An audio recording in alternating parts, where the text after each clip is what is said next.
अस्सलाम वालेकुम मेरे प्यारे प्यारे व्यूअर्स को मेरा प्यार भरा सलाम। मैं हूं हफ्सा फरीद और आप देख रहे हैं मेरा YouTube channel Hafsa Farid cooking. आज मैंने 1.5 किलो शकरकंजी ली है और इसको दो तरीक़ों से हम जो है बॉयल करते हैं।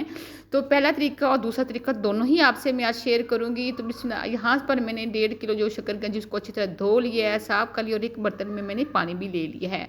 ये पानी तकरीबन 1.5 गिलास मैंने पानी लिया है और इस तरह का जो है बर्तन आपके पास होगा। अगर घर में नहीं है तो मैं दूसरा तरीका भी आपसे शेयर करूंगी। तो इसको हमने इसके अंदर इस तरह रख लेते हैं स्टैंड को। इस स्टैंड को रखने के बाद हम इसके ऊपर जो है शकरकंजी छोटे वाली जो है ना वो हम इसके ऊपर इस तरह से सारी रख लेते हैं। ये तरीका बहुत आसान है क्योंकि जो हमें चीज़ चाहिए वो हमें जब पानी में बॉयल करते हैं तो वो सारा जो इसके अंदर सब फ़ायदा है जो हमें चाहिए वो निकल जाता है। तो इसलिए हमने पानी के अंदर बॉयल नहीं करनी, हमने आज स्टीम के अंदर रखनी है। स्टीम पे जो हम बॉयल करेंगे ना तो इसका बहुत मज़ेदार जायका आएगा, इसका जायके में कोई ज़रा भी फ़र्क नहीं होगा। ये मैं आपको पहले बताती चलो, उसमें फ़र्क नहीं आएगा। अगर हम पानी के अंदर बॉयल करेंगे तो जो हमें इसका गज़ाइयत चाहिए वो उसकी गज़ाइयत ख़त्म हो जाती है। तो इस तरह से हम इसको बंद कर देंगी। और दूसरा तरीका जो है वो भी आपसे शेयर करती हूँ। अब इसको हम रख देते हैं चूल्हे पे। तो दूसरा तरीका ये है कि ये देखो पे हमारे पास 3 बड़े पीस हैं। तो ये वाली जो है ना छलनी हर घर में आटे छलने वाली होती है, आटा साफ करने वाली ये छलनी हर घर में मौजूद है। अगर इस तरह की है तो ये बेलन डाल, इससे हम काफ़ी सारी जो शकरकंजी एक ही टाइम पे बॉयल कर सकते हैं। इस छलनी को आपके पास अगर रफ है तो वो तब भी ठीक है, अगर घर में रेगुलर है तो तब भी ठीक है। हम इसी के साथ ही काफ़ी सारी शकरकंजी एक ही टाइम पे जो है ना बना सकते हैं।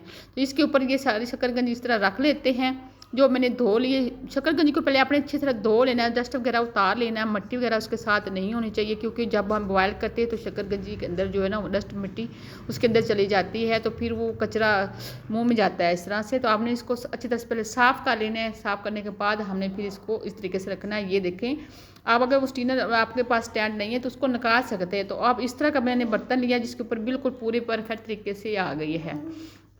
तो अब हम इसको कवर करके रख लेते हैं इस तरह से। और अगर शकरकंजी देखिए काफ़ी सारी इसके अंदर आ सकती है क्योंकि हमने इसके ऊपर कवर भी करना है। तो शकरकंजी काफ़ी सारी ये देखिए अब आ गई। तो अब हम इसको भी चूल्हे पे चढ़ा देते हैं। सिर्फ 15 मिनट हमने करना है। हाई जो है ना आंच जो हमने कर लेनी है, हाई आंच पे हम इसको भी कर लेते हैं। तो यहाँ 15 मिनट हो चुके हैं। तो माशाल्लाह से हमें जो शकरकंजी जितनी चाहिए थी उस स्टेज पे आ गई है। हमें ज़्यादा बिल्कुल भी नहीं गालनी, बिल्कुल नरम होनी चाहिए। ये देखिए मैंने छुरी की मदद से आप चेक कर सकते हैं, मैं सभी को चेक कर रही हूँ एक एक करके कि कहीं अंदर से कच्ची तो नहीं रहेगी। सिर्फ 15 मिनट मैंने दिया है और हमारी जो शकरकंजी बिल्कुल परफेक्ट तरीके से जो है स्टीम पे पक गई है। तो इस तरह से हमें ये शकरकंजी चाहिए थी। दूसरा तरीका भी मैं आपसे शेयर किया है, उस तरीके से अगर आपको चाहिए तो वो तरीका भी आप इस्तेमाल कर सकते हैं, वरना मैं ये तरीका जो है बहुत परफेक्ट तरीका है।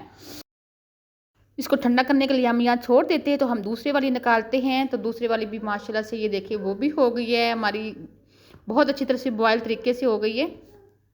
ये भी हम इसको चेक कर लेते हैं छुरी की मदद से कि ये अच्छी तरह से अंदर से बॉयल हो गई है या अंदर से कच्ची रह गई है। तो माशाल्लाह से ये भी सारी मैंने ना चेक कर ली। ये देखें छुरी की मदद से आप सारी इसी तरह से चेक कर लें। ये सिर्फ 10 मिनट लगे हैं और 10 मिनट होने में ये देखो माशाल्लाह से सारी हमारी जो है ना रेडी होगी शकरकंजी। अब इस मौसम में तो आप मिनटों में कर सकते हो। ये मैंने शकरकंजी की जो है सारी को ऊपर से साफ़ कर ली है, छील ली है। अब हम इसको जो है कटिंग कर लेते हैं। तो देखिए हम सारी इसी तरह से कटिंग कर लेते हैं और फिर डिश भी करके दिखाती हूँ। ये देखिए माशाल्लाह से अंदर से बहुत अच्छी कुक हो गई है। ये देखिए ख़राब ज़रा भी नहीं है, ये कच्ची भी नहीं रह गई है और बहुत परफेक्ट तरीके से जो है ना हमारी शकरकंजी को बॉयल आ गया है। तो इस तरह से हमारे जो जायका भी बरकरार रहेगा, जो हमें चीज़ चाहिए वो भी ठीक है। अगर पानी के अंदर बॉयल करने से सारी ग़िज़ाइयत जो है ख़त्म हो जाती है, फिर हमारे पास क्या रह जाता है। इसलिए आप इस तरीके से अगर आपको ये तरीका पसंद आए तो प्लीज़ लाइक और शेयर ज़रूर किया करें मेरी वीडियो को। आप लाइक करने में तो बहुत कंजूसी करते हैं, मुझे पता है मेरी वीडियो देख रहे हैं लेकिन लाइक नहीं करेंगे, बहुत कंजूसी करते हैं लाइक करने में।